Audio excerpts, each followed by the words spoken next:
Fried chicken is good, but when it's homemade like this and drizzled with this, it's OMG fried chicken. Oh my goodness, it is good. Hot honey drizzled on top of Southern fried chicken strips. We start by brining the chicken with salt and buttermilk. This will help to keep it extra juicy when you fry it up. Mix to coat all of the strips really well, and then cover the bowl and pop it in the fridge for several hours or overnight if possible.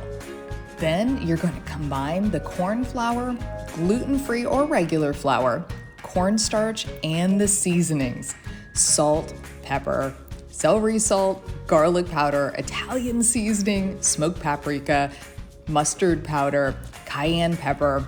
Mix it all together really well. Then shake the excess buttermilk off of the chicken strips and add them to the bowl with all of those amazing seasonings. You're going to then coat the chicken really well on all sides with that breading. Now, it's time to fry them up. In a large saucepan, heat at least 2 inches of oil to 360 degrees. I usually test one piece at first to check the temp and figure out the timing. And then work in batches, adjusting the temp of the oil or the cook time as needed until all of the pieces are cooked through. Each batch of chicken strips that are cut to about 1 inch thickness take about 3 minutes to cook.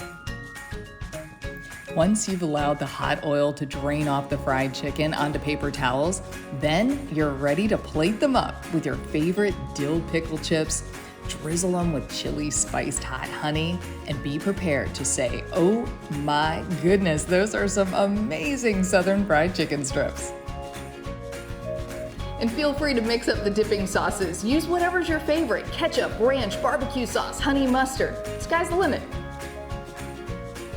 You can find the recipe for these Southern fried chicken strips at homeofshay.com. Shay Ryan, ABC Action News.